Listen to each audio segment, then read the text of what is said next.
negarle la libre convivencia al hijo, que es un derecho del hijo, no de, porque a veces uno piensa como padres. Yo tengo derecho a ver a mis hijos. Bueno, sí, como padres hay ciertos derechos y obligaciones, pero dejando un poco eso de lado, veamos los derechos de los niños. Entonces, estás hablando que la mayoría del recurso del Estado está para satisfacer cuestiones de resentimientos de parejas separadas. O sea, se van pasando la pelotita del juzgador al centro de convivencia. El centro de convivencia responde. El juzgador dice, no, mejor que decida la tutriz. Y la tutriz le dice, bueno, señoría, bajo su mejor comentario yo recomiendo que tal cosa. Entonces van respondiendo todos y el juez lo que quiere es, yo no quería decir nada, ¿verdad? Yo no quiero decidir. A lo mejor está esperando que la pareja también se canse y se pongan de acuerdo. Venía en ese momento a Nuevo León las iniciativas de ley vicaria y era el tema que queríamos abordar. Le pedíamos una mesa de diálogo para hablar de esos temas, de la ley vicaria. Porque claro, si estás ahí hablando con el presidente del Congreso, de una vez abarcas temas importantes. No le vas a ir a mostrar nada más tu caso y decirle, oiga, ayúdeme a solucionar mi caso, ¿no? Ahí estamos hablando del cambio de leyes posibles, ¿no? De iniciativas de ley, de reformas de ley. Y te das cuenta que entonces hay un problema con nuestros juzgadores que no están siendo efectivos de cierta manera y también de la sociedad de estar cada vez siendo más propensos a esta guerra de sexos, a esta ideología general o ideología de género en general. Una persona que hace un acto delictivo es una persona mala, no es un hombre o una mujer. O sea, porque muchas veces se dice, el hombre es violento por naturaleza. Pues imagínate qué palabra tan más... pues también sin sentido, ¿no? Mario, bienvenido, buenas noches. Gracias, Roel, buenas noches por la invitación. Al contrario, muchas gracias. Mario Ballesteros, comentaba fuera de cámara que tiene nombre de telenovela, o sea, muy imponente. Sí. Y pues bueno, te agradecemos que estás aquí. Eres un activista en pro de los derechos de los niños y tienes un enfoque con la obstrucción parental. Ahorita nos explicas más o menos esto porque estoy así como que, ¿qué es eso? Pero nos lo explicas. Y queremos saber cómo iniciaste en esto, por qué iniciaste en esta parte del activismo, ¿no? Sí, fíjate que ese tipo de cosas yo también me las pregunto a mí mismo, porque de repente como me voy pensando, ¿y cómo inicié? ¿Y cuándo pensé que iba a hacer esto? Porque son cosas de las que uno no se imagina. Digo, de acuerdo. Yo tengo una educación universitaria y soy ingeniero y a mí siempre me han gustado las cuestiones también artísticas y de cinematografía, más nunca tema político, nunca activismo social y jamás pensé derechos de los niños. Entonces, yo también me pregunto eso, cómo empecé y cómo empezó y todo esto, pero la vida nos va llevando por ciertos caminos y de pronto cuando estás metido en algo dices, este es el llamado de Dios, es un llamado y cuando uno es llamado para cosas que a lo mejor no pensabas. Entonces, y también uno se va poniendo a pensar, ¿será que tengo ciertas herramientas yo y al igual que varios compañeros para hacer esto? Y dices, sí. ¿Y cómo las conseguí? No sé, pero aquí estoy. La vida me las dio y hay que usarlas. Entonces, así es. En este activismo estamos, Roel. Ok. ¿Qué es esto de la obstrucción parental? Fíjate que la obstrucción parental, como el propio nombre lo dice, es cuando algún padre o madre de familia es obstruido a ver a sus hijos. Y la razón clásica, pueden haber muchas razones, pero la razón clásica es después de un divorcio, una de las dos que ya pasan de ser una pareja a expareja, le obstruye la convivencia libre a uno de los dos, que de ahí se deslindan un chorro de temas, ¿verdad? Pero así empieza, es el tema de la obstrucción parental, cuando uno le dice al otro que no puede o no debe de ver al hijo por su criterio, por su juicio personal. Y bueno, hay muchas variantes en el tema, pero eso es la obstrucción parental, así de simple. Negarle la libre convivencia al hijo, que es un derecho del hijo, no porque a veces no piensa como padres. Yo tengo derecho a ver a mis hijos. Bueno, sí, como padres hay ciertos derechos y obligaciones, pero dejando un poco eso de lado, veamos los derechos de los niños. Los derechos de los niños es tener una libre convivencia con ambos progenitores de una manera más o menos equitativa. O sea, equitativa dice la ley, pero es así. Y la verdad es que al menos lo que yo puedo definir de un activismo social en cualquiera de los temas, en cualquiera de los temas que cualquier persona pudiera tener, es que la persona que se vuelve activista es de entrada con el conocimiento empírico que cualquier persona puede tener desde un inicio y luego el conocimiento que vas adquiriendo en los procesos, que te vayas educando en la literatura legal, para empezar, Ujú. en las cuestiones psicológicas, en las cuestiones de ciencias de la salud, porque hay cuestiones psicoemocionales que intervienen aquí, y aparte también cuestiones morales, éticas, valores religiosos, muy importante. De acuerdo. Y yo creo que ese es un tema también muy importante porque casualmente muchas de las personas que se convierten en obstructores, hombres y mujeres, carecen de ciertos valores espirituales. Mm. Entonces, también hay temas ahí importantes por atender. Ok, que es esta parte que está desatendida por la sociedad y que después se refleja, ¿no? Sí, fíjate que en una anécdota personal, yo recuerdo cuando estaba en la preparatoria, según yo decía que a mí no me gustaba mucho abarcar temas religiosos, según yo decía que no, pero la verdad es que de alguna u otra manera me envolvía y me preguntaba a un amigo, ¿a ti te gusta mucho el tema religioso? Y yo decía, no, yo soy muy tranquilo, pero la verdad es que sí. Y yo platicando con mi esposa hace unos días le decía que vi una estadística de de un movimiento familiar que decían que muchas de las parejas que actualmente tienen poco índice de divorcio son aquellas que oran juntas, eh, ya no digo al dormir, sino que oran en lo general, ¿no? Wow.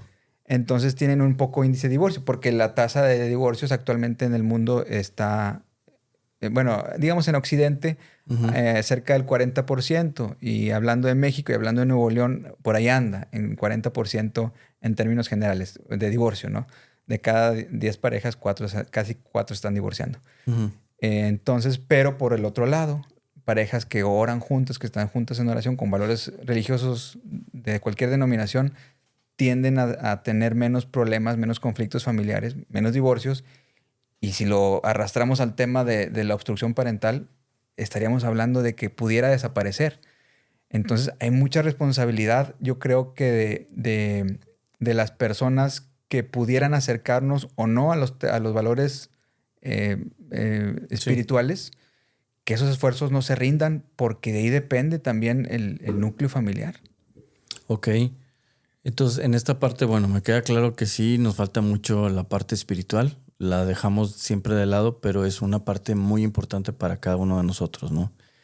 Me llama la atención esta parte que comentas de los niños, porque en ocasiones piensan que lo que se pretende con este tipo de movimientos es defender al papá de la mamá o viceversa, pero en realidad el enfoque no es ese.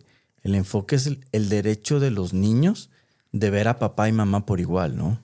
Sí, fíjate que hay una estadística que, fíjate, hay datos que te voy a compartir que algunos no son importantes, pero de todos modos llaman la atención. Hablando de los SECOFAMs, de los Centros de Convivencia Familiar, por ejemplo, el de aquí de Nuevo León, dice el propio Centro de Convivencia Familiar, o sea, datos del Poder Judicial, de la Consejo de la Judicatura, pues, oficiales que están en la página oficial, dice que más del 85% de los casos que se ven ahí de obstrucción son de madres obstruyendo varones. O sea, madres, las mamás obstruyendo al papá de ver a los hijos. Y dices, bueno, entonces quiere decir que el 15% son padres o hombres obstruyendo mujeres. No, porque hay un 10% más o menos que el centro de convivencia atiende familias para revinculación de problemas que pueden tener. Entonces, más o menos un 5% es de mujeres obstruidas. Entonces, bueno, el varón es estadísticamente más obstruido que la mujer. Pero eso es un dato irrelevante porque ¿qué importa si es más obstruido el hombre o la mujer? El 100% son los niños. De acuerdo. Entonces, digo, si queremos comparar eso, perderemos el tiempo en decir quién es más obstruido. El hombre, sí, pero bueno, ¿a dónde llegamos con eso? El 100% son los niños. Ese es el enfoque que debemos de tener. Es decir, se están destruyendo familias. A lo mejor esa otra estadística se pudiera usar para otro tipo de discusiones, pero si estamos hablando del bienestar de los menores, el 100% son niños. Entonces ahí está la discusión. O sea, ¿qué importa si es papá o mamá? Entonces, es un tema importante. Yo vuelvo al punto de que las familias se están destruyendo, el núcleo familiar se está destruyendo. Y gracias a que nos los venían diciendo, pues, distintas vaya, cualquier persona que iba con su sacerdote, con su pastor, o sea, todas las iglesias lo estuvieron diciendo por años. La familia está en peligro, la familia está en peligro. Yo recuerdo desde que chico eso se oía mencionar y ahora que estoy grande me doy cuenta, la familia está en peligro. O sea, hay situaciones de ideología de género alrededor del mundo, esta batalla cultural que se está librando actualmente, donde se apunta a la familia y efectivamente han tenido éxito porque ahorita si estamos viendo que el índice de divorcios está creciendo y aparte van contra los niños específicamente. Entonces se ponen a analizar. El licenciado Vaquera de aquí del Centro Estatal de Convivencia de aquí de la localidad, del estado de Nuevo León, dice que la mayoría de los casos, porque es otra, las razones por las cuales están obstruidos, muchos dirían, pues es que a lo mejor hizo algo malo. Hace algo malo y tiene razón por estar obstruido. Dice ahí que la mayoría son por cuestiones banales, fáciles de resolver, o por resentimientos de la pareja al tronar. Y te llevas en cuenta a los niños. Entonces es ahí donde dices, entonces estamos hablando de que no son casos muy graves. El propio Centro Estatal lo dice, o sea, que es quien se dedica a analizar la problemática, es que hay un cierto porcentaje de casos que sí son muy importantes, de cuestiones a lo mejor muy delicadas, pero representan menos del 2%. Entonces, fíjate, el 98% de los casos que están ahí son basados en denuncias por hechos falsos. Es decir, personas que dicen que el otro progenitor es un peligro para el hijo y después de años de investigación del centro... ¿Por qué años de investigación? Porque tú sabes bien que las cuestiones del debido proceso, de todos los procesos ahí que se llevan familiares, son tardadísimos. Es que se dan cuenta que en realidad no valía la pena hacer pasar todo ese tiempo y se dan cuenta que no era ningún peligro. Entonces son hechos falsos. Decir que el otro es un peligro y que te das cuenta que siempre no, es un hecho falso. Y estoy hablando de estadísticas de hace 2-3 años porque se ha incrementado todavía más. Entonces estás hablando que la mayoría del recurso del Estado está para satisfacer cuestiones de resentimientos de parejas separadas. Me queda claro, digo, te comentaba, tengo un buen amigo a quien le mando saludos, que omito el nombre, pero me decía esta parte, ¿no? Que tiene problemas con su ex pareja y el problema era que de repente, pues él tenía una cita para ir a ver a sus 2 hijos, son 2, un niño y una niña, y luego ella no se presentaba una vez, no se presentaba otra vez. Ajá. O llegaba 15, 20 minutos tarde y ya nada más al final, creo que a los 15 minutos te dicen ya vamos a terminar, entonces le va reduciendo el tiempo. Y el problema que me decía es que el juez no hace nada. Ah, sí. O sea, tú te quejas y le dices, oye, pues es que no está llegando, no está viniendo, y el Poder Judicial es nada más puros oficios, ¿no? Sí. Manda un oficio, pero realmente ¿han visto que el Poder Judicial los ha respaldado o no? Mira, esa es una pregunta. Antes de respondértela, nada más te voy a decir un segmento que tuvimos la oportunidad de estar en la Casa de la Cultura Jurídica, donde se estaba hablando de los derechos de los menores. Entonces estuvimos también mi esposa y yo ahí asistiendo y participando, diciéndoles a ciertos jueces que estaban ahí de ponentes, es decir, ¿quién tiene la pelotita? O sea, ¿quién tiene la responsabilidad en ciertos casos? Que es exactamente lo que estamos hablando. De entrada, bueno, la pareja en conflicto. Después de la pareja en conflicto, la parte que se lleva la custodia le niega la libre convivencia al otro para no ver a sus hijos. Okay. Y ponle que a lo mejor le avienta la pelotita ahora sí pues dice, vamos a judicializar el caso. Si quieres ver a tus hijos, levanta una demanda de convivencia. Es decir, yo por mí no los ves. Si quieres verlos, que el juez decida. Se cuenta que avienta la responsabilidad de alguien más. Que dicen que los mismos jueces dicen que es un signo de inmadurez darle la responsabilidad de un tema tan delicado a un juez que ni los conoce. Entonces le avienta la responsabilidad. A lo mejor esa persona custodia, ya sea la mamá o el papá, pensando también, a lo mejor en 15 días te llega un oficio y te dice el juez si sí o si no. Y que es una manera muy ingenua de pensar, porque debiéramos ahora de saber que los procesos judiciales son lentísimos. Y por lentísimos no estoy hablando de semanas, ni días, ni meses, sino años. Y a veces hasta lustros. Entonces, en ciertos casos, décadas. Entonces, le manda la responsabilidad al juez. Los jueces actualmente, lo digo sin temor y con toda seguridad, no nada más en Nuevo León, sino en todo nuestro país, son mano tibia. Es decir, tienden a tener este cierto miedo de género particularmente a resolver ciertas cuestiones de manera contundente. ¿Por qué lo digo ahora? Porque en la Casa de la Cultura Jurídica se ha visto como en otros casos de décadas anteriores se resuelve con una mano diferente. O sea, actualmente hay cierto temor de las autoridades, de los juzgadores, a resolver de una manera firme, al menos. Y de resolver, pues. Entonces alargan mucho las cosas. Le dicen, vamos a preguntarle al centro de convivencia. El centro de convivencia, a pesar de que también como activistas lo hemos criticado mucho, hacen una buena labor relativamente rápido. Relativamente también, porque a veces tardan un año en resolver cierta pregunta que les llegan a hacer, pero la hacen. Y el centro de convivencia últimamente, sobre todo en 2024, estuvo dando muchas recomendaciones, así les llaman ellos. Dicen, a ver, juez, tú me mandaste a analizar esta pareja. Yo ya lo vi, por ejemplo, a este hombre ya vino a convivir y todo, y ya voy viendo y estos son mis resultados. Y la verdad es que no representa un peligro para el menor. Ya lo puedo decir, lo puedo afirmar. Aquí está, juez. Y el mismo director del centro de convivencia dice, sé que los juzgadores no toman en cuenta esa recomendación. Bueno, la toman en cuenta, mas no hacen nada al respecto después de eso. Y ese es también un tema muy grave, porque dices, pues tienes un centro de convivencia con psicólogos capacitados, que a algunos también les temblará un poco la mano para decidir, pero finalmente lo escriben. El director respalda esa decisión y se lo manda al juzgado y le dice, pues oye, ya vi que este cuate no es un peligro para sus hijos. ¿Ahora qué? Y el juzgado, pues gracias. Ahora vamos a ver qué hacemos con esta información.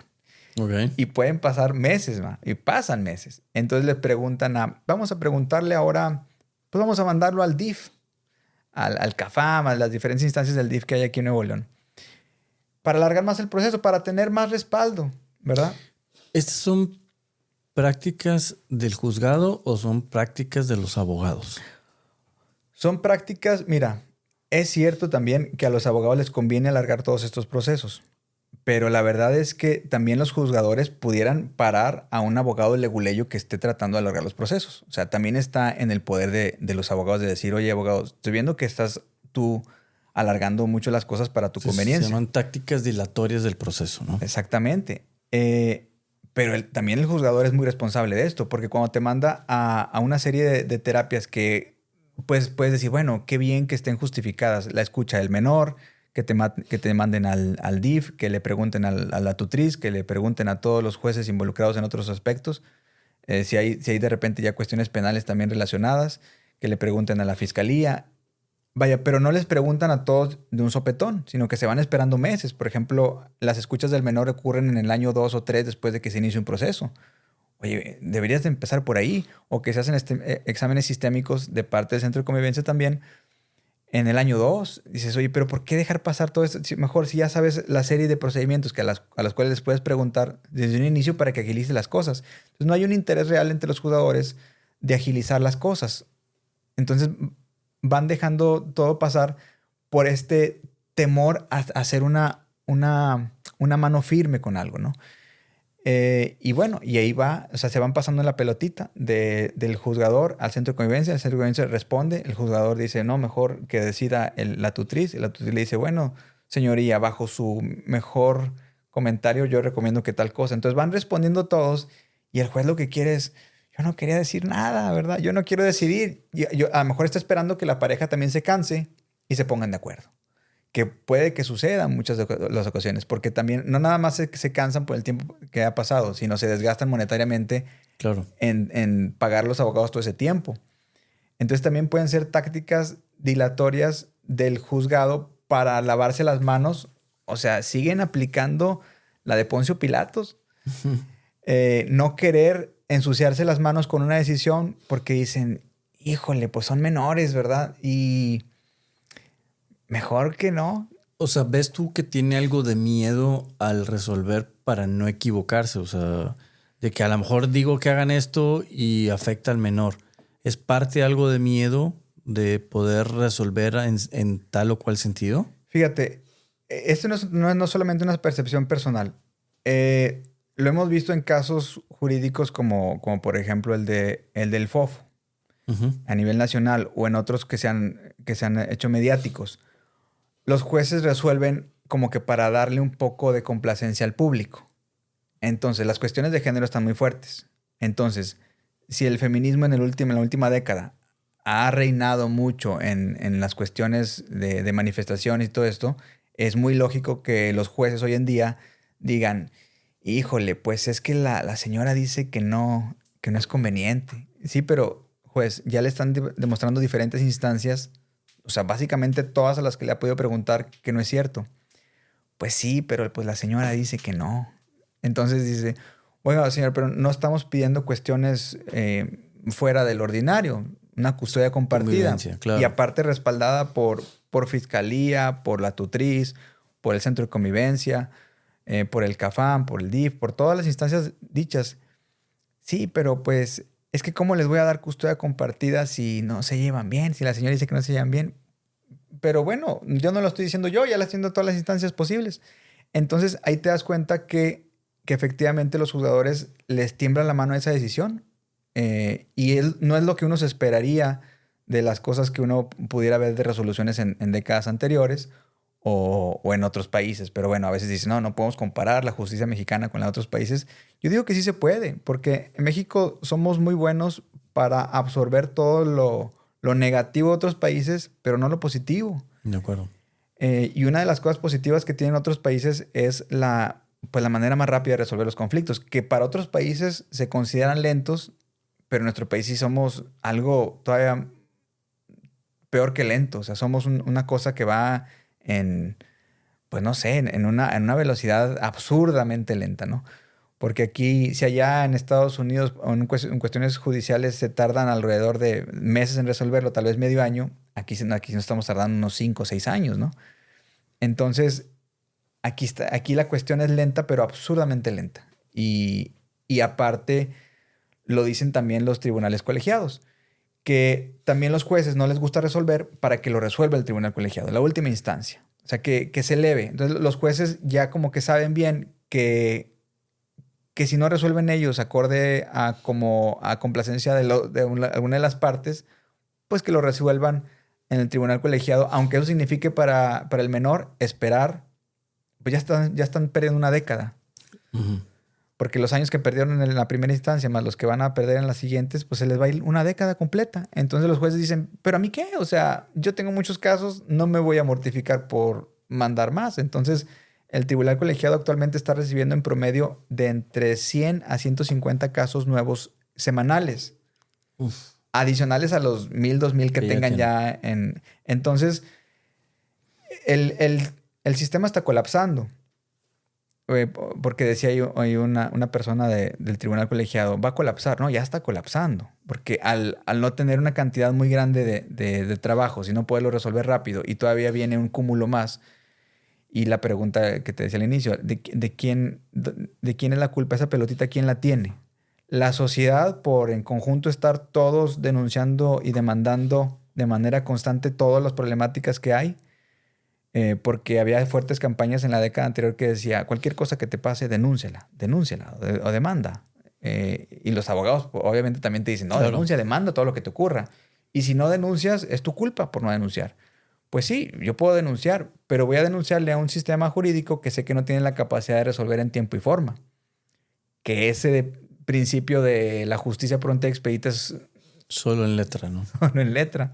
Uh-huh. Entonces, dices, yo puedo denunciar y demandar todo, pero sé ahora es bueno que el público sepa que hacer eso significa condenar tu caso a un tiempo exageradamente lento y que la justicia te va a decir, pues eso es lo que hay, ese es el recurso actualmente que tenemos, no te lo podemos resolver más rápido. Ok. ¿Han tenido acercamientos con el Poder Judicial?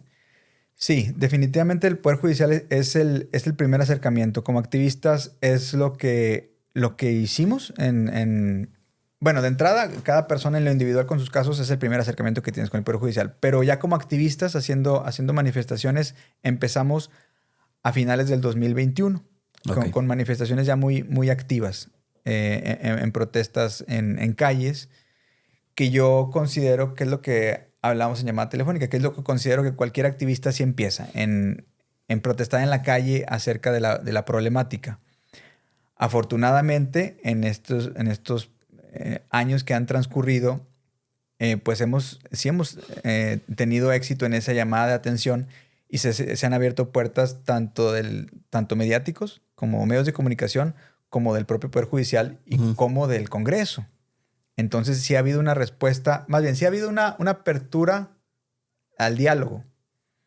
De eso a empezar a tomar acciones es otra historia, ¿verdad? Pero al menos sí se ha hecho grande el poner en la mesa la problemática, que esta es una problemática no de género, porque le ocurre como cualquier otra cosa en la vida, le ocurre tanto a hombres como a mujeres. O sea, decir que cualquier problemática en la vida nada más le ocurre a un hombre o a una mujer pues es algo ilógico, es algo que no tiene sentido. O sea, cualquier cosa de la vida, ¿cómo pudieras pensar que nada más le ocurre a hombres o mujeres, verdad?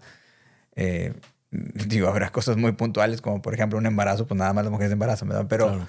Pero digamos que las problemáticas sociales, eso de querer hacer leyes de género pensando que nada más le ocurren a hombres o mujeres, es una cosa sin sentido. Igualmente esto. Te decía ahorita, independientemente que al hombre le ocurra mal, a la mujer también le ocurre. Entonces, pero dejemos de pensar en si le ocurre más a papá o a mamá. A los niños le está ocurriendo a todos. A los niños y a las niñas. O sea, no tendríamos ni que especificar eso de género. Esa confusión de esta problemática familiar y luego confundirla con esta batalla cultural en cuestiones de género viene a manchar la situación. Porque cuando a todos le decimos que, oye, pero ¿es a papá o a mamá? Pero el hombre lo ocurre ¿estás hablando de niños o niños? Pues cuando hablamos de la infancia, se está hablando de los niños y las niñas. La pregunta es porque en ese sentido, sé que a través de estas protestas que han hecho en plantones, en calles, pudieron hacer que las convivencias en los centros fueran más días, más horarios, y esa es la forma en que pueden ganar terreno, ¿no? Yo entiendo, por decir a los jueces, que en ocasiones están topados o limitados por las leyes, malas leyes a veces que son muy lentas para poder que ellos actúen, y en ocasiones son cuestiones administrativas, ¿no? Que como dices tú, presentan un escrito y, pero ¿qué dice el DIF? Ahora, ¿qué dice su mamá? ¿Qué dice el psicólogo? Pues, oye, tienes que tener un proceso. No puede, yo entiendo la labor del juez, que se tiene que llegar de la mayor fuente de recursos para que esté convencido de lo que va a resolver, pero sin llegar al abuso ni al exceso, ¿no? Sí, exactamente. Sí, y ese es el punto de que los jueces, vaya, no son nuevos. Ninguno de ahí lleva meses trabajando. O sea, todos llevan una cantidad y aparte antes de ser jueces fueron tal vez secretarios de ahí mismo y tienen una carrera ahí en el Poder Judicial. Entonces saben cómo procede todo. Entonces, ¿por qué de repente pedir cosas al último? Y todos tendrán su justificante, ¿no? Pero si sabes bien que como juez te estás llenando de una cantidad de trabajo que a lo mejor ya se arrastra de otros jueces anteriores a ti, y todavía tener las mismas técnicas, eso es no ser un juez revolucionario que le gustaría empezar a acabar con la problemática de una manera más rápida. Es ser uno más. Ahora, en el activismo como tal, hemos entrevistado también a jueces o ex jueces familiares que cuentan cómo ha sido el proceso y que me acuerdo una entrevista con una juez del Estado de México que decía que ella en lo particular se enfrentó al sistema y dijo, esto no es lo correcto, y fue sancionada al respecto, ¿no? En su caso, por el presidente magistrado de su entidad. Entonces te das cuenta que también cuando te opones al sistema puedes perder tu trabajo. Y bueno, entonces es una situación en la que te preguntas, ¿por qué entonces todos quieren que, si como activistas puedes proponer una manera de resolverles, o de decirles, oigan, esta es una manera un poco más sencilla, porque claramente la técnica que tienen ustedes les está haciendo que se acumulen más de trabajo y que no puedan resolver nada a tiempo. No estamos proponiendo algo fuera de lo que no se acorde a derecho. Estamos proponiendo maneras, lo mismo que están haciendo, pero de una manera más sintetizada. Eso de no querer dar custodias compartidas como si fuera un pecado, vendría a solucionar muchas de las problemáticas. custodias compartidas de facto, así como están ahorita dando custodias exclusivas de facto, eso es lo que acarrea muchos problemas. Entonces, dice, doy una custodia exclusiva y luego vemos, porque se dan primero y luego se investigan. Entonces, ¿por qué no das una custodia compartida y luego vemos? Ok. De esa manera empezarías ahora sí a abordar el problema de una perspectiva diferente y no de la parte difícil. Y te digo, yo estoy convencido de que es una cuestión de miedo de los juzgadores a resolver por tocar temas de leyes de género. Y es una situación que yo tengo el buen presentimiento que se está acabando. Estamos viendo lo que está pasando con el progresismo en Estados Unidos, lo que ha pasado en Occidente, en países de Latinoamérica como Argentina, como Perú, como El Salvador, que las cuestiones de género se están quitando. Y a todas las personas que nos hacemos llamar conservadores, eso nos está gustando, porque te estás dando cuenta que ahora sí en esos sectores se está apreciando ahora sí a la familia y que el progresismo va en picada, finalmente, porque lo veníamos nosotros viendo crecer en la década pasada. Claro. Entonces, fíjate cómo se van mezclando temas de globalismo, de política, de debido proceso, de cuestiones de los tres poderes, el poder judicial y el poder legislativo, y cómo se van entrelazando todos para terminar en un tema familiar. Ok. Digo, me queda claro por decir que tuvieron una entrevista con el magistrado presidente de Nuevo León, el licenciado abogado Arturo Salinas. Muy fina persona, tengo el gusto de conocerla en persona, ha estado en este lugar, he estado en su casa, ya tengo como 2 años que no lo veo, pero sé que es una persona comprometida. No quiero justificar al Poder Judicial, pero entiendo que el Poder Judicial puede tener esa parte de miedo, pero lo que no puede hacer el Poder Judicial es ir en contra de la ley. Uh-huh. Entonces sé que han brincado también a la parte de los diputados en el Poder Legislativo. ¿Cómo les ha ido en esta parte? Fíjate que en cierto momento del activismo, yo creo que fue alrededor del 2022, si no es que principios del 2023, que supimos que la clave para poder resolver este conflicto desde la raíz no era en el Poder Judicial, sino en el Congreso. Genial. Porque en efecto yo recuerdo que José Arturo Salinas nos atendió desde las primeras manifestaciones de finales del 2021. Pero pues cuando te atiende el Poder Judicial, exactamente, están ejecutando leyes que ya están hechas. Entonces, en el 2022 o principios del 2023 fue cuando nos atendió Mauro Guerra en el Congreso, más o menos por ahí. Que era en ese momento el presidente del Congreso, El presidente del Congreso en ese momento. No me acuerdo si fue finales del 2022 o principios del 2023. Y bueno, cuando te sientas en la mesa con el presidente del Congreso, tienes que tener preguntas muy precisas, ¿no? Entonces ya no puedes traer nada más la problemática así muy, muy seca.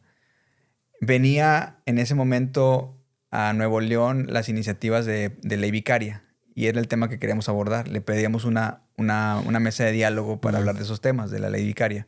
Porque claro, si estás ahí hablando con el presidente del Congreso, de una vez abarcas temas importantes. No le vas a ir a mostrar nada más tu caso y decirle, oiga, ayúdeme a solucionar mi caso, ¿no? Ahí estamos hablando del cambio de leyes posibles, ¿no? De iniciativas de ley, de reformas de ley. Entonces venía en ese momento y le pedíamos una mesa de diálogo. Hubo muy buen contacto con Mauro Guerra gracias a Ania Gómez, diputada en ese momento y que todavía es diputada reelecta, y a Mirna Grimaldo. Uh-huh. Nos acercaron ahí y el contacto con Mauro Guerra prosiguió. Entonces seguimos en el contacto con él y le decíamos, ¿cuándo se arma esa mesa de diálogo, por favor? Porque queríamos estar en esa, no debate, sino en realidad pues una mesa de trabajo para compartir puntos de vista distintos entre sectores activistas formados y educados. O sea, que no fuéramos nada más a estar gritoneando, lo de ustedes no es bueno.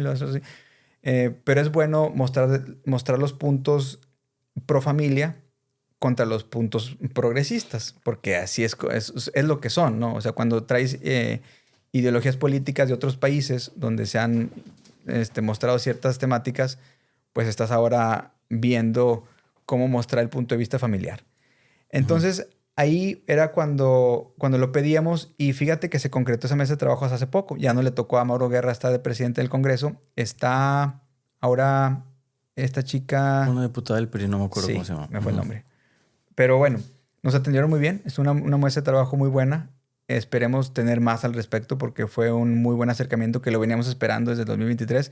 Entonces ahí es donde te da uno cuenta que la labor como activista es muy importante porque ya no nada más es ir a gritar tu caso o la pasión que uno trae por qué tal si el caso de uno ha avanzado, qué tal si el caso de uno ya se resolvió. Eh, pero quedas tocado por la misión que se te encomendó. Y dices, oye, independientemente si tu caso está resuelto o no, han pasado años y traes ahora mucho conocimiento que no pediste y que la vida te ha propuesto, ayuda ahora a lo que estabas tratando de hacer, ¿no? Entonces, muchos de los activistas ahí sabemos que no estamos ahí por nuestros casos en lo particular, porque están avanzando de cierta manera y que tal vez para cuando se logren concretar ciertas cosas, a lo mejor ya nuestro problema o está muy arreglado o tal vez nuestros hijos ya son mayores de edad, ¿verdad? Pero la pregunta en lo personal para mí es, Dios, ¿por qué me pusiste aquí a mí en esto? Si particularmente el tema político no era algo que me apasionara. Y bueno, esos son de los grandes misterios que uno no sabe, pero dices, pero me puso. Claro. Me puso y aparte me dio ciertas herramientas para usarlas. Y de pronto también se siente uno en cierta situación bíblica porque dices, oye, pero es que ahorita no tengo tiempo, Dios, para estar atendiendo, porque tengo otro trabajo, de hecho tengo que pagar una pensión alimenticia y de hecho a lo mejor no la estoy armando tan bien, no puedo atender esto. Y siente uno cierto llamado de decir, pero te estoy llamando a ti, ¿verdad? Para este tipo de cosas. Entonces, te digo, a veces no me quiero poner tan religioso, pero a veces sí, porque es importante mencionar que el activismo es una vocación y como toda vocación, no estás ahí buscando lucrar con eso. Para lucrar tenemos nuestros trabajos.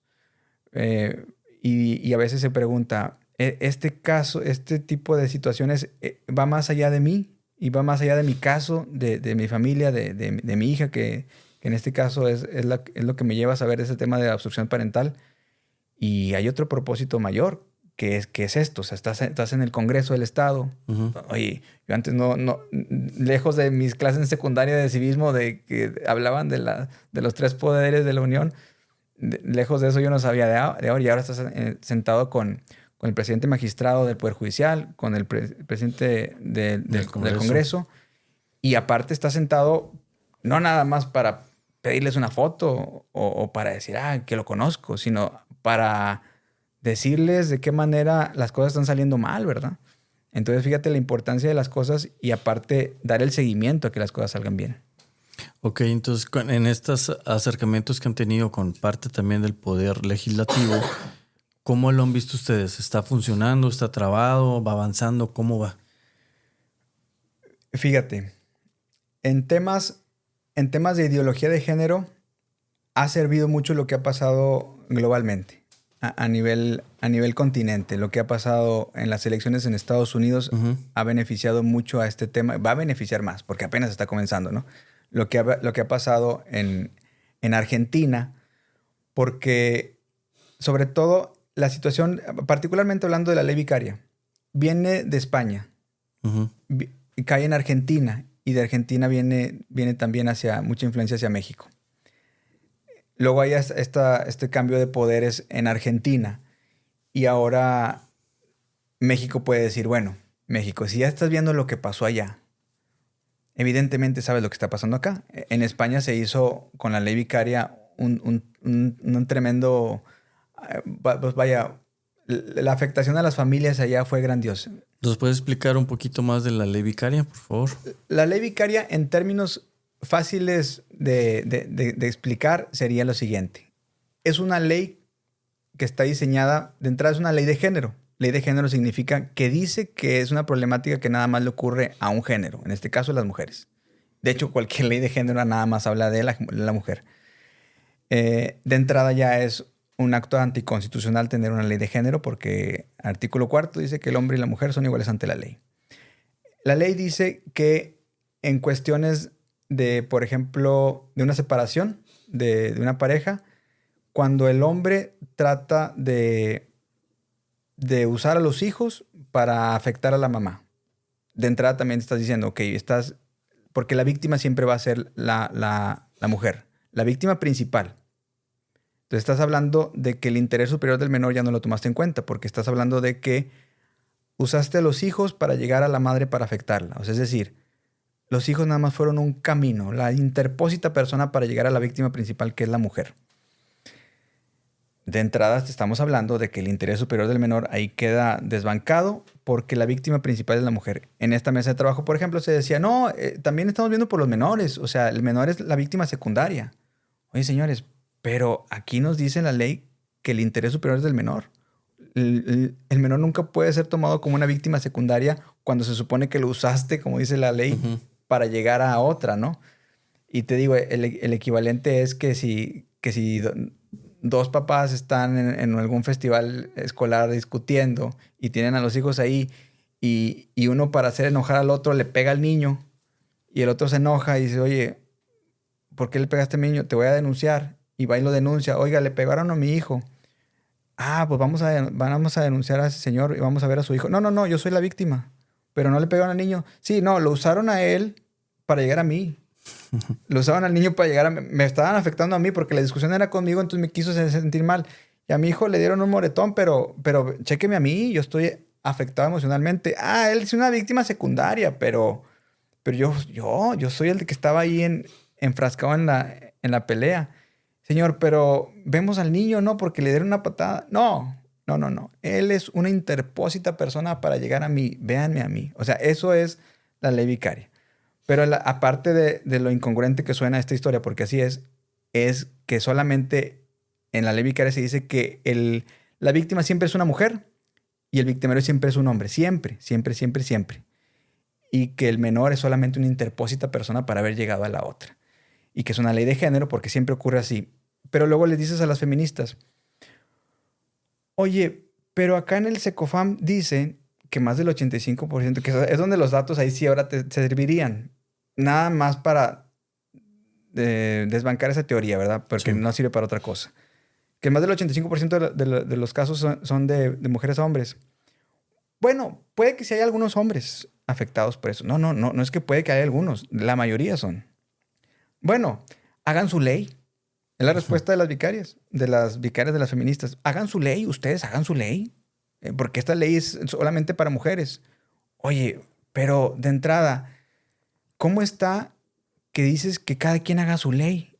Imagínate que también ocurre, no sé, un robo en alguna tienda, y que la dueña dice, oye, me robaron, pero ¿es usted mujer o hombre? Según la ley, oigan, me robaron, vayan y atiéndanlo. Pero el que robó es hombre o es mujer. ¿Qué importa? O sea, persíganlo. Y el dueño a quien le robaron es hombre. No se pongan a ver eso. O sea, las leyes de género, o sea, si le dices a cada una de las personas, cada quien haga su ley, o sea, va a terminar siendo una historia, como diría el cantautor mexicano Marco Antonio Solís, ¿a dónde vamos a parar, verdad? De acuerdo. Entonces, porque, o sea, ¿qué es eso de que cada quien haga su ley o leyes de género? Eso es una incongruencia muy grande. Y entonces eso abona mucho a la guerra de géneros. Y entonces ya con una guerra de géneros seguirás propiciando las denuncias y las demandas y seguirás siendo tú partícipe de esa burocracia y de llenarle más el trabajo a los jueces de primera instancia y de que esos jueces le pasen luego la bolita a la sala y luego la sala al tribunal colegiado y ahí nos vamos. O sea, décadas de inundar. Y se promueve un amparo y luego un recurso para el amparo y se va alargando, ¿no? O sea, y no llegas. A lo mejor el menor ya cumplió 18 años y ya no necesita que resuelva un juez, ¿no? Sí, dice, ¿saben qué, chavos? Ya. Bueno, síguenle peleando, más bien. Claro. Ya había muy otro rollo. Pero también ese menor es muy afectado porque supusiéramos que la pelea sigue nada más entre la pareja y que los menores crecen y ya hacen su vida muy buena. Pues no, porque ahí viene la situación psicoemocional de los menores en conflicto. Los menores en conflicto, pensaría uno, bueno, se están peleando los papás, pues está bien, a los niños déjenlos en paz. Pero estadísticamente se dice que los niños que están en conflictos emocionales, en conflictos de pareja de divorcio, sobre todo en temas judicializados, viven menos. Fíjate, viven menos y con menos salud emocional también. Ok. Tienden a tener, de los menores casos, empiezan con cuestiones de mal comportamiento, malas calificaciones. Cuando son niñas, embarazos tempranos. Cuando son niños, inmersión en pandillas o en grupos delictivos. En vicios, sobre todo en depresiones a temprana edad. Y a temprana edad han habido casos de niños que se autoprivan de la vida. Y por no decir la palabra completa para que Sí. no sea censurable en YouTube, ¿verdad? Porque ahorita tenemos que decirlo mucho con claves. Sí. Que puede ser a temprana edad, en la pubertad, en la adolescencia o a una temprana adultez. También adultos que ya siendo adultos, estos niños o niñas siendo adultos también son parte de grupos delictivos ya de mayor peso y pues algunos también en la edad adulta que tienden a tener, atentar contra su propia vida. Ujú. Y eso es en los casos mayores, ¿no? Pero en los cualquier otros casos tienden a tener también muchas cuestiones de depresión y cuestiones de, pues, psicoemocionales muy graves. Entonces, un niño que está en una situación de conflicto familiar nunca le va bien y nunca sale a salvo. Las cuestiones de alienación parental, rechazo a alguno de sus padres. Entonces, nunca les va bien. Entonces, todavía pensáramos, bueno, los papás se quedan discutiendo, el niño creció y se hizo su vida. Pues sí hizo su vida, pero no sabemos con qué afectaciones. Mira, si de todos modos, cuando a veces en nuestra familia no hay un conflicto familiar, crecemos con Claro. ciertas heridas de la infancia, Sí. ahora imagínate a un hijo que sí tuvo toda una vida en un centro de convivencia, en parte de una extensión de juzgado y con cuestiones judicializadas muy fuertes. O sea, yo me pongo a pensar, de pronto uno dice, tengo ciertas heridas de la infancia y eso que tuve una vida más o menos estable. Pero yo, por ejemplo, de niño, yo jamás pisé un juzgado. Yo jamás, pues nunca conocí un centro de convivencia, por supuesto que no. Y yo creo que la mayoría de los que somos de mi generación tampoco. Y ahora me da tristeza ver a todos los niños en un centro de convivencia, no nada más una ocasión o 2 o 3 semanas o 4 meses o medio año, un año, sino por años, por décadas. O sea, cuando digo décadas no estoy exagerando. Un compañero activista, su hijo acaba de cumplir 9 años y lleva 8 en el centro de convivencia. Entonces, te estás hablando de casos que ¿cuánto llevan ahí? A otro compañero revivió su caso. Ya lleva más de 15 años en el caso, lo solucionó 15 en los años. primeros 3, tuvo otros 4 en el cual estuvo conviviendo libremente y revivió. Entonces ya lleva un total de 15 años en esta problemática y dices, bueno, en su momento resolvió un juez de cierta manera, revive y un juez ahora no toma en cuenta que es una persona que está tratando de volver a cometer la autoobstrucción y no tiene esa misma mano fuerte que tuvo el otro juez para pararlo en su momento. Te das cuenta que los jueces de ahora, no quiero hablar de todos porque hay excepciones, Ujú. pero pues, si en su mayoría la sociedad está así, si ves un centro de convivencia retascado de casos, y te das cuenta que entonces hay un problema con nuestros juzgadores que no están siendo efectivos de cierta manera y también de la sociedad de estar cada vez siendo más propensos a esta guerra de sexos, a esta ideología general o ideología de género en general. Ok, entonces, como activista, ¿qué tanto sientes que han avanzado? Vámonos por las etapas, ¿no? En cuanto al Poder Judicial y al Poder Legislativo, ¿qué tanto han avanzado? ¿O en un porcentaje, tú como ingeniero, en qué porcentaje han avanzado o están igual? Fíjate, yo lo empecé a ver el avance desde inicios del 2024. A lo mejor a finales del 2023 todavía estábamos, de hecho, en un plantón fuera del Poder Judicial. Y en el 2024 yo le comentaba con otros activistas a nivel nacional, porque hay muchos activistas pro familia a nivel nacional e internacional. En Estados Unidos también está la problemática muy fuerte. Y aquí en México tenemos alianza en comunicación con ciertos sectores por ejemplo, de Perú y de Argentina, donde hay observatorios de falsas denuncias. Y les he preguntado a todos cómo va en Latinoamérica el avance en general. Y dicen, 2024 se sintió mucho el avance en general. O sea, estoy hablando ya a nivel activistas pro familia. En general se vio muy bueno porque es cuando finalmente lo que se estuvo diciendo en años anteriores es un engrane que finalmente se estaba moviendo. El Poder Judicial se ve que ya está reaccionando ante ciertas cuestiones, ya toma en serio estas situaciones porque, no nada más porque diga, pobrecitos papás, que de entrada no tendríamos por qué decir pobrecitos papás, sino los niños que están metidos ahí, sino porque ellos también ven que están sobresaturados de casos. Ellos es lo que están viendo, están sobresaturados de casos. Y que eso pues no pinta nada bien y que se está saturando más. Entonces, por ese lado, ellos han estado poniendo más ímpetu en los cursos y los talleres de mediación. Un taller de mediación afloja un poquito esta problemática.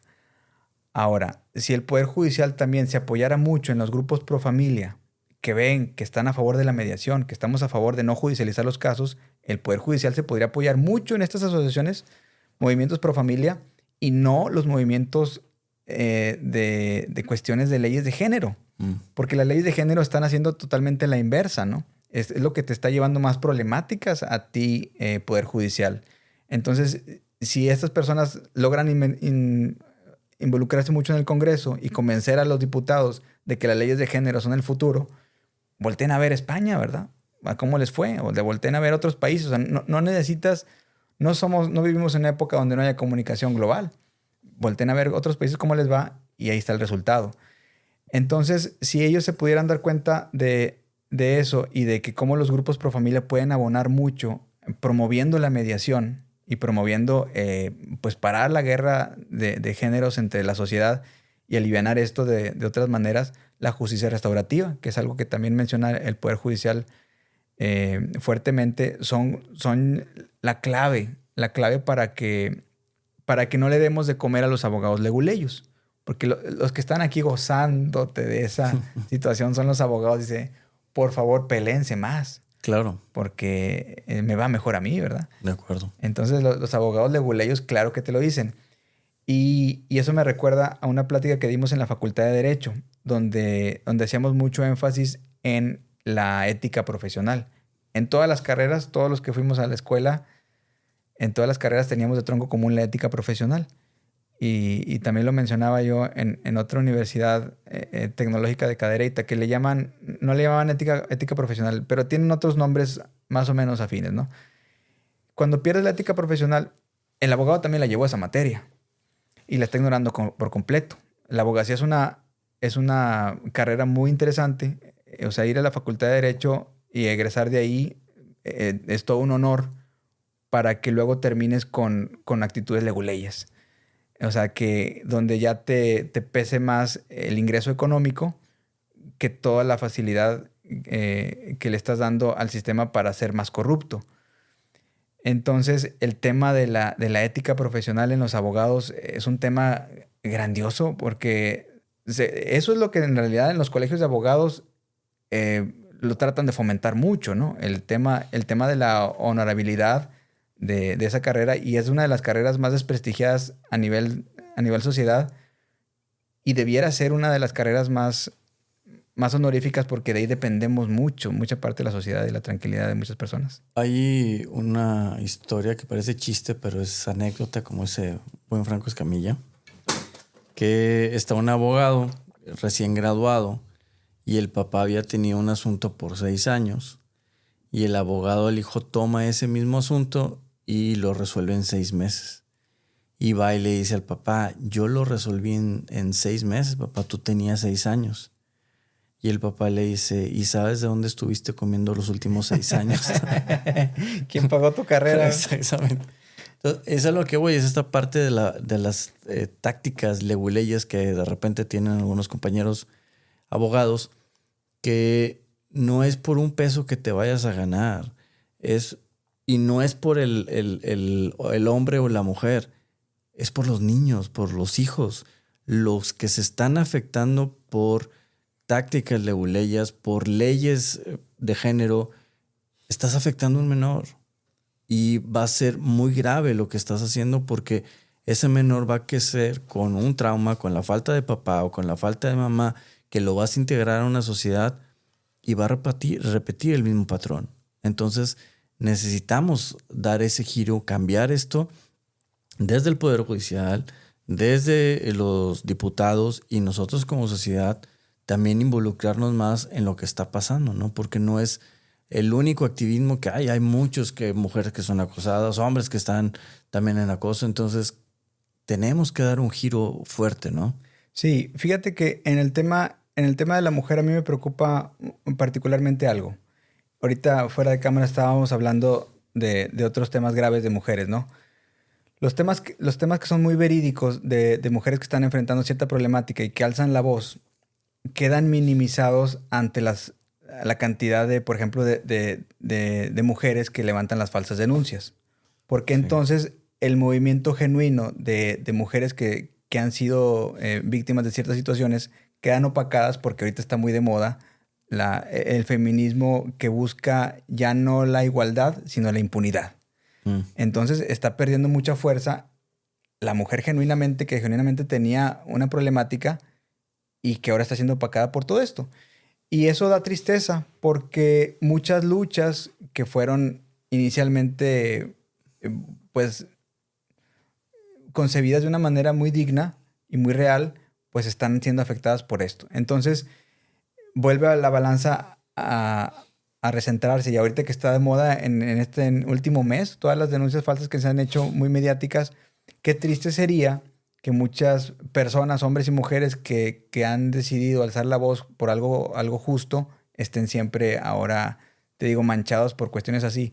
Pero bien, bien dicen que en realidad estoy buscando palabras para que no sean censurables, pero por ejemplo dicen, cuando una persona que comete un acto delictivo, ya imagínenselo, porque ya no sé qué es censurable, ¿no? En YouTube o no, pero una persona que hace un acto delictivo es una persona mala, no es un hombre o una mujer. O sea, porque muchas veces se dice, el hombre es violento por naturaleza. Pues imagínate qué palabra tan más, pues también sin sentido, ¿no? Te digo, es que se me ocurren muchas palabras, pero no son muy elegantes, pero para no quitarle mucha popularidad al podcast. Pero sí, no puedes decir que un género, por el hecho de ser un género, solamente ya es a lo mejor, te digo, violento por naturaleza o malo por naturaleza. Eh, en un sector feminista yo platicaba una vez que decía, es que el hombre está muy inclinado a hacer el mal, particularmente a los niños. Te digo, estoy evitando ciertas palabras, pero imagínense, la verdad. Y decía, pues a nivel mundial, el filicidio está más relacionado a la mujer. Entonces, no por eso yo pudiera decir que la mayoría de las mujeres son malas Claro. mujeres, ¿verdad? Ujú. O sea, fíjate cómo se usa el argumento y la estadística para tratar de distorsionar. O sea, sería una incongruencia decir eso. Ujú. Entonces, estás aprovechándote, por ejemplo, de que la mujer pasa más tiempo con sus hijos para de ahí sacar una estadística y luego tratar de denostarla. Igualmente lo hacen con los hombres. Entonces, no es correcto y no es justo que se use una retórica mal informada para luego decir, pues aquí, acorde a estas estadísticas, el hombre es violento por naturaleza, entonces tú como tal, y eres hombre, entonces eres tal. Porque luego eso se contrapone con la facilidad que hay ahorita de la libertad de autopercepción, Ujú. de ir al pabellón ciudadano y registrarte como que eres una mujer porque amaneciste hoy con sentimiento de mujer. Entonces decir, ahora sí, júzguenme o voy al Poder Judicial y ahora sí volteen todos los papeles porque ahora me sentí mujer, entonces tengo derecho. Y es así de fácil. Entonces cae el mismo sistema en un auto jaque mate, pero parece juego de niños. ¿Verdad? Parece un juego de niños porque dices, oye, pues si no me vas a dar la custodia por ser hombre, déjame ir al pabellón ciudadano, hago mi cambio, tardarán un par de meses en darme una audiencia y me dictan el cambio de Y no género se puede negar porque es autopercepción. y hasta te empiezan a tratar mejor. Y también hay un dato interesante del pabellón ciudadano que dicen que ahorita que más del 70% de los cambios de género están siendo por razones legales y no por razones en realidad de percepción Ujú. de que quieres hacer otra cosa. Y después de esto, o sea, ya puedes ahora sí, pues hacer lo que tú quieras. De todos modos, creo que cada 6 meses puedes volver a cambiarte del género que quieras. O sea, es una situación ya ridícula, que pareciera que es sacada de un cuento, pero ¿en qué situación estamos? Entonces, volviendo a citar a Marco Antonio Solís, ¿a dónde vamos a parar con todo esto, no? Porque es una situación que no nos lleva a nada sano. Como activistas, ¿qué le pedirían al Poder Judicial concretamente? Al Poder Judicial, ya te iba a decir nada ya, no, pero respuesta rápida. No, pero al Poder Judicial sí. Mira, el Poder Judicial, hablando del presidente magistrado, se sabe que pues él no tiene el control de todos sus jueces. Más bien a los jueces, a los juzgadores del Poder Judicial, porque tampoco podemos esperar que el presidente magistrado les dé órdenes a todos, Claro, como si lo fueran a obedecer.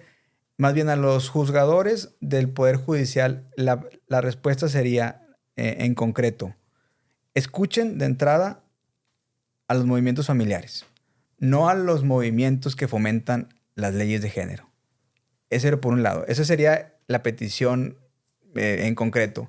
Pero escucharles qué, pues escuchar que estamos viendo en pro de los derechos de los menores. Es decir, que puedan dar sus sentencias de una manera más rápida. Dicen, pero es que el debido proceso es algo que tiene que ser. Bueno, que busquen la manera de no alargar los procedimientos, que si va a haber escuchas del menor, si van a consultar en diferentes instancias, que se traten de hacer en el menor tiempo posible. Que si el centro de convivencia va a dar una recomendación, no le pidan al centro de convivencia 2 o 3 meses después, oye, esa recomendación que me diste hace 2 meses, ¿sigue en pie? El centro de convivencia dice, oye, pues ¿por qué me pide otra vez el juzgado que si lo que le dije sigue en pie, como si me lo hubiera dado hace 2 o 3 años? Claro que sigue en pie. Entonces, esas técnicas que son comunes, porque el propio director del centro de convivencia lo dice, yo mando mis recomendaciones, los juzgadores no le escuchan. Entonces, escuchen al centro de convivencia y actúen al respecto, o sea, actúen. Que no les tiemble la mano, es la petición firme. Que no les tiemble la mano ante movimientos de género. El progresismo va en picada. El progresismo va en picada y lo sabemos. Entonces, los juzgadores que siguen creyendo o a lo mejor se sientan amenazados por movimientos progresistas, sepan que gracias a los movimientos familiares es que nuestra sociedad puede dejar de estar demandando o de estar denunciando todo y cada una de las situaciones del país. Los países más desarrollados que México tienen en común que tienen una sociedad con un pensar diferente. No es que tengan una mejor constitución, tenemos una de las constituciones más bellas del mundo. No nos hacen falta leyes, tenemos leyes de sobra. Nos hace falta la procuración de la justicia y nos hace falta una sociedad más entendida. Entonces, en otros países lo que tienen es ciudadanos no expertos en leyes, no todos son abogados en los países más desarrollados, sino son personas que tienen un entender diferente. Entonces, que aspiremos a ser un país más desarrollado y los que tenemos que empezar a desarrollar nuestras mentes somos los ciudadanos. Ok. Concretamente, entonces, al Poder Legislativo, ¿qué le pedirían? Al Poder Legislativo es, particularmente a los diputados del Poder Legislativo tengan también esa apertura igualmente a los grupos pro familia y escuchen a las leyes que están basadas en hechos científicos y constitucionales. Porque casualmente las propuestas de ley de los grupos progresistas carecen de una base científica. Tenemos un gran grupo de garipa.org, a quien invito a visitarlo, que es un grupo de científicos, de expertos en la materia de alienación parental, donde desbancan con bases científicas irrefutables a las propuestas de ley, particularmente la ley vicaria, y explican de una manera muy basado en revisión por pares y con literatura científica muy, muy bien detallada por qué estas leyes de género vienen a destruir las sociedades. Okay. Y hablan de una estructura celular, de cómo lo han hecho en otros países y eso es lo que a un diputado, sin ser un científico, debería importarle al momento de firmar o no firmar una ley. Entonces, particularmente a las personas del Congreso, escuchen a grupos familiares que tengan sustento científico y jurídico al momento de proponerles firmar o no firmar una ley. Porque también los diputados hay que entender que no pueden leer todo. Pero bueno, la información que se les hace llegar garipa.org. Es una fuente muy, ni siquiera necesito decir muy confiable, pues ahí tienen las bases, ahí tienen las fuentes que no son fuentes de un movimiento. Me acuerdo de lo que mencionaba el Frente Nacional contra la Violencia Vicaria, que decía, hicimos una encuesta entre nosotras, donde decía que la mujer es más afectada. Dice, bueno, si haces una encuesta entre ustedes, pues eso no es una estadística real, ¿no? O sea, cuál fue tu muestreo.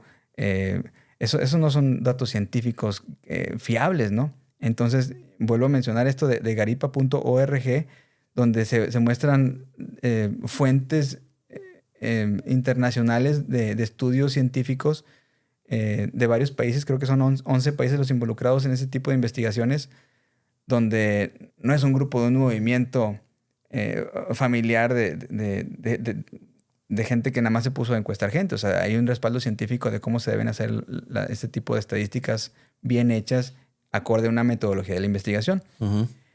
Y es así. Entonces a los diputados eso les debería interesar. Grupos familiares que tengan base científica y jurídica. Ok. Por último, ¿a la sociedad qué le pedirías? Buen punto. Exactamente. A la sociedad es la tarea más difícil. Como sociedad, yo creo que ya nos estamos dando cuenta que no podemos dejarnos guiar por encargarle todas las tareas difíciles a los 3 poderes de la Unión. Okay. El punto más importante para todos es nuestra familia. Y cuando la familia sufre una ruptura, porque quisiéramos que toda la familia siempre estuviera bien todo el tiempo, Uh-huh. pero cuando hay un problema familiar, si queremos recurrir a cualquiera de los 3 poderes a que nos resuelva ese conflicto familiar, estamos cayendo en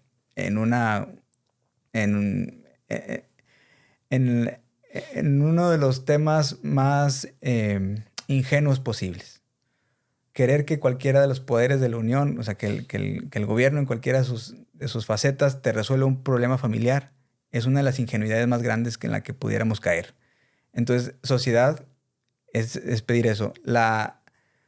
Voltemos a ver a un tema al que hemos olvidado mucho, que son los valores familiares. Y los valores familiares que están arraigados muchas veces en lo espiritual. Y por lo espiritual, llámesele religión o cualquier acercamiento de valores éticos que la familia, que sea la base familiar. Uh-huh. Las familias es el núcleo de la sociedad.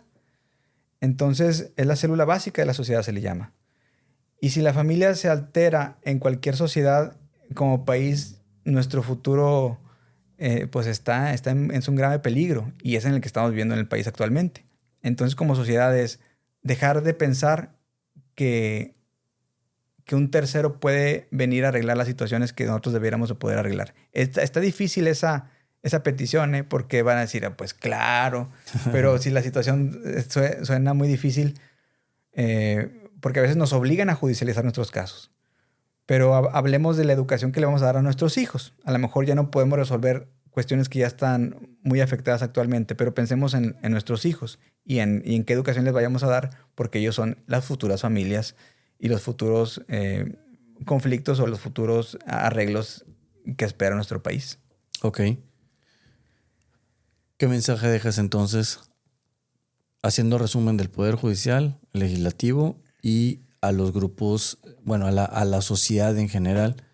Me gustaría que dejaras un mensaje para todos ellos, ¿no? Ahí que Orlando nos eche la cámara, por favor. Fíjate, bueno, el mensaje final va a ser el siguiente. Y suena a lo mejor muy, muy idealista, pero bueno, es mi propio pensar. Uh-huh. Todo esto es gira en base al amor. Y a lo mejor suena un poquito romántico, pero así es. Cuando en nuestra sociedad o en nuestras personas se nos acaba el amor, ya todo lo que vayamos a hacer ya no tiene sentido. Y suena a lo mejor como que una frase de película, pero fíjense cómo es una realidad.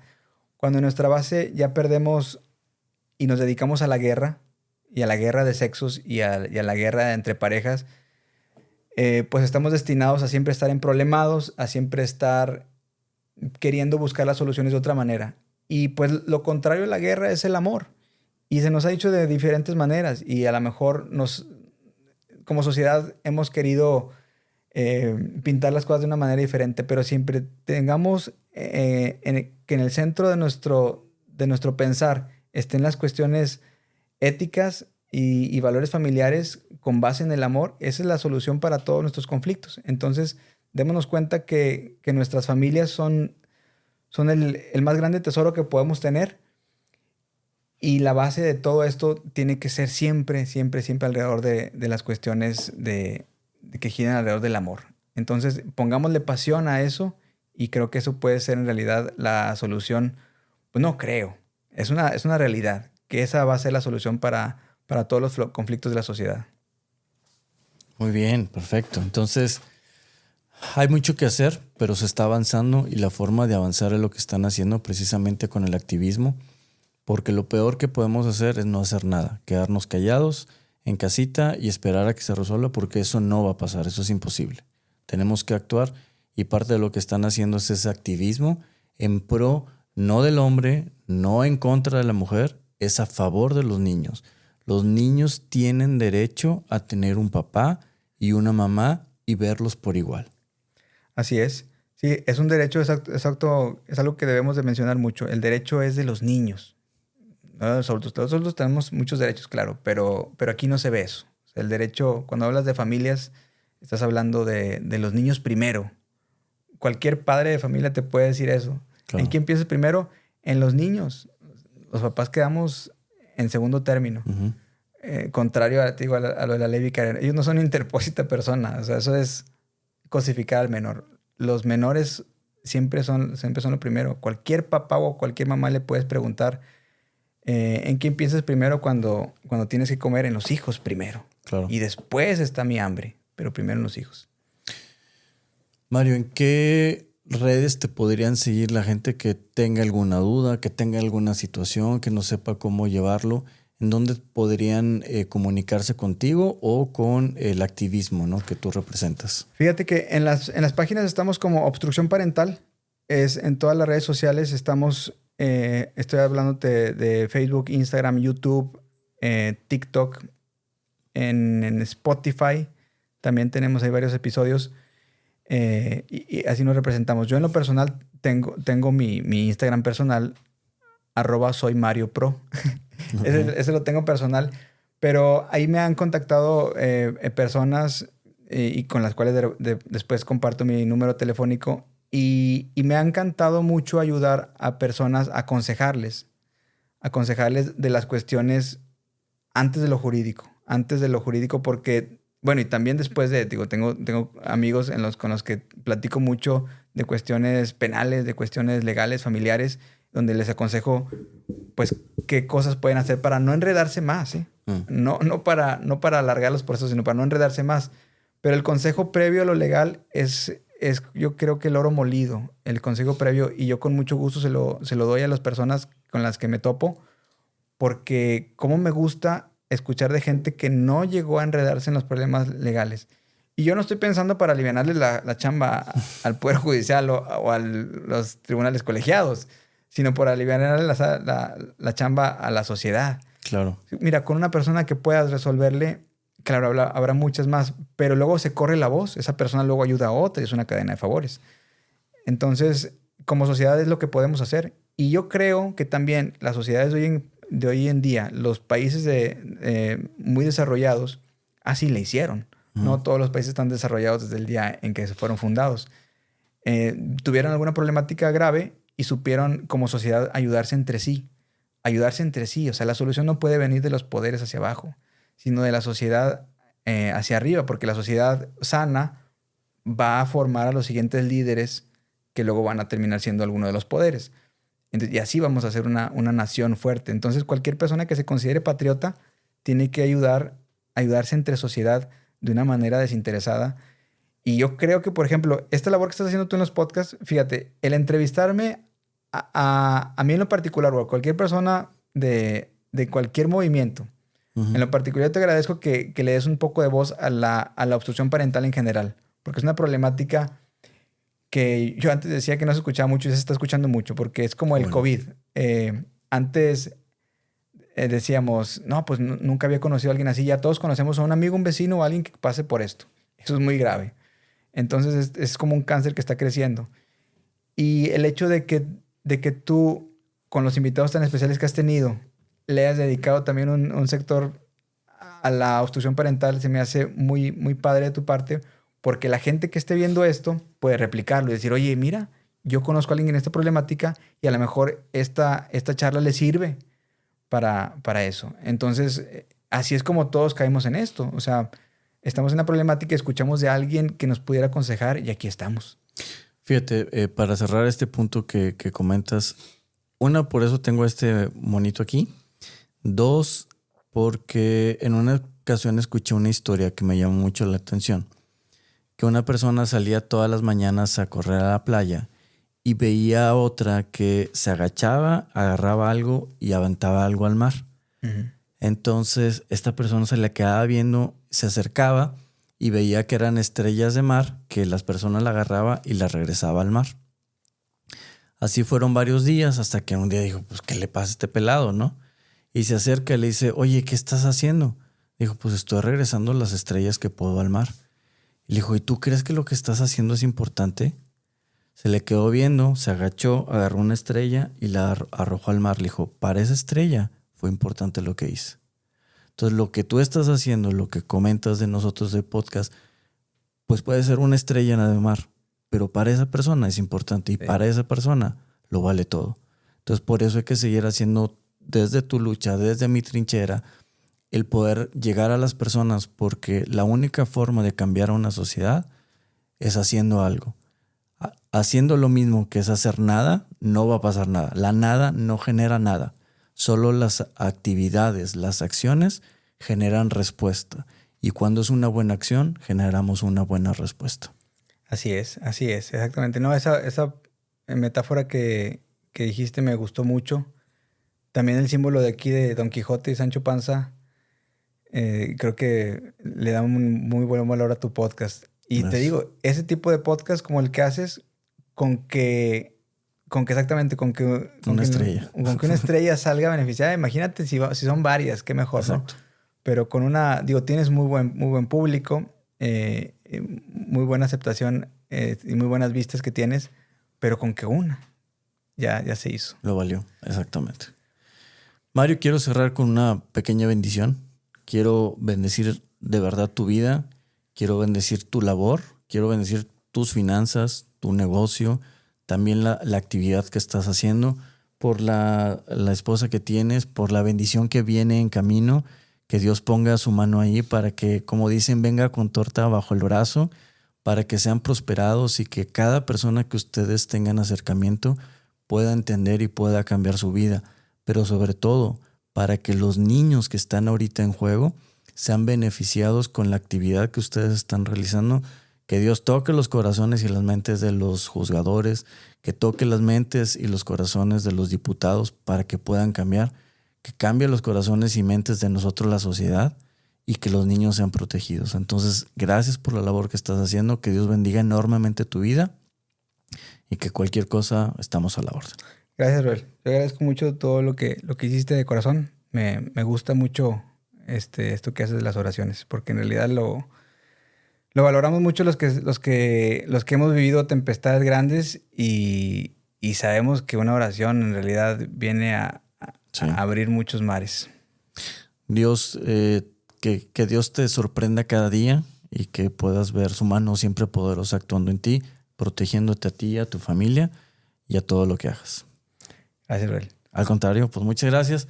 Entonces, pues no me queda más que despedir el programa. Gracias por las personas que nos ven, nos escuchan, comparten y comentan. Recuerden que la actividad es lo que da acción. Si estás nada más en tu casita haciendo o mandando un tweet quejándote, eso no va a pasar nada. Tienes que actuar, tienes que levantar tu voz, tienes que levantarte de donde estás y hacer las cosas. Las cosas no pasan por la nada. Tenemos que actuar y cambiar.